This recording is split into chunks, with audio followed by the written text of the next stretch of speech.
10 महाविद्याओं के हमारे श्रृंखला का आज अंतिम भाग है और आज हम उन आखिरी दिव्य रूपों को जानने वाले हैं जो साधना, ज्ञान और जीवन मार्ग को पूरी तरीके से बदल देती हैं।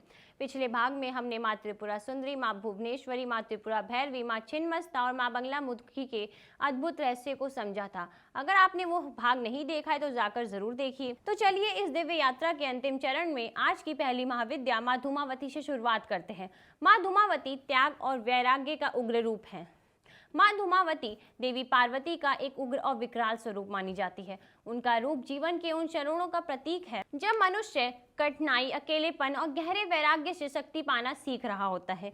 कथा कहती है कि जब माता सती ने अपने पिता के यज्ञ में स्वयं को अग्नि में समर्पित कर दिया, उस धुएं से एक देवी प्रकट हुई। वो थी माँ धूमावती, जो त्याग और अंत के भीतर छिपे नए आरंभ का संदेश देती है।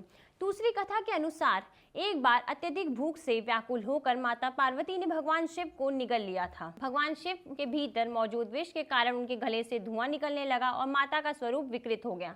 बाद में शिव ने उन्हें विधवा रूप में रहने का श्राप दिया। तभी से वो धूमावती नाम से जानी गई। माँ धूमावती हमें सिखाती है जीवन के कठिन और अंधकार भरे समय में भी हमारे भीतर छिपी हुई शक्ति को जागृत करना होता है और हर अंत के पीछे गहरी सीख और नया मार्ग छिपा होता है। फिर आती है माँ कमला। देवी लक्ष्मी का तांत्रिक और अत्यंत शक्तिशाली महाविद्या स्वरूप है।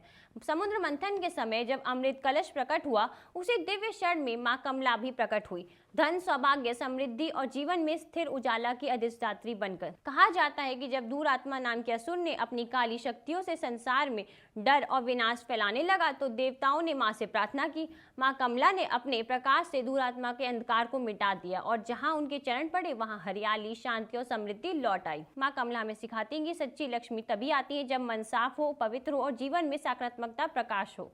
माँ मातंगी वाणी और संगीत की देवी हैं। माँ मातंगी को वाणी, संगीत, कला और ज्ञान की देवी माना गया है। उनका रूप बहुत शांत, सरल, करुणा से भरा हुआ है। एक कथा के अनुसार जब भगवान विष्णु और माता लक्ष्मी कैलाश पर्वत पर शिव पार्वती से मिलने आए तो उनके भोजन का थोड़ा सा हिस्सा धरती पर गिर गया। उसी दिव्य अंश से प्रकट हुई एक सुंदर श्याम वर्ण देवी, उनका नाम पड़ा मातंगी। दूसरी कथा के अनुसार वो मतंग ऋषि की बेटी थी। उन्हें मतंगनी इसलिए कहा जाता था क्योंकि वे झूठे स्पर्शित भोजन को भी भोग लगाती थीं। कहते हैं कि अचंडाल स्त्री ने भक्ति में उन्हें अपना झूठा भोजन दिया और माँ ने उसे प्रेम से ग्रहण किया था। इससे पता चलता है कि माँ मातंगी के लिए भक्ति ही सबसे बड़ी चीज़ है। वह किसी में भी भेदभाव नहीं करती। माँ मातंगी हमें सिखाती हैं कि वाणी, संगीत और कला तभी पवित्र होती है जब उनमें अहंकार न होकर मन साफ होता है। फिर आती है माँ तारा, करुणा, रक्षा और मार्गदर्शन की देवी है। माँ तारा 10 महाविद्याओं में एक अत्यंत शक्तिशाली और करुणामय देवी मानी गई है। उनका रूप संकट के समय रक्षा, सहारा, मार्गदर्शन देने वाली ऊर्जा का प्रतीक है। कथा के अनुसार जब समुद्र मंथन में खतरनाक हलाल निकला तो उसे भगवान शिव ने पी लिया था। उस विष का प्रभाव इतना ज्यादा था कि भगवान शिव की आंखों के आगे अंधेरा छाने लगा। तभी माता ने तारा रूप धारण किया। भगवान शिव की मां के रूप में उन्होंने उन्हें स्तनपान करवाया।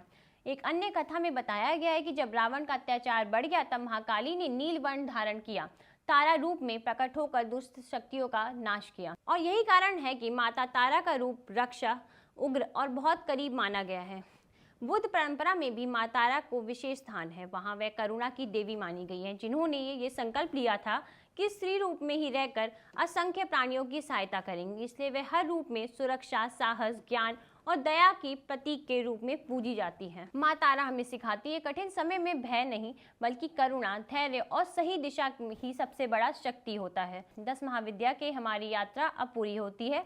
इन 10 रूपों ने हमें एक ही बात सिखाई है कि शक्ति बाहर नहीं, हमारे भीतर होती है। कभी वो प्रेम बनकर आती है तो कभी वो साहस बनकर और कभी सीख बनकर और कभी कठिन समय में हमें संभालने वाली एक शांत रोशनी बनकर। इन महाविद्याओं का उद्देश्य डराना नहीं बल्कि याद दिलाना है कि जीवन की उजाले और अंधेरे दोनों ही हमें पूरा करते हैं। माँ का आशीर्वाद आपके मन को मजबूत रखे और आपकी राहें आसान करे और हर कदम पे आपको सही राह दिखाए। आपके जीवन में सदैव शांति, प्रेम और उम्मीद बनी रहे। जय माता दी।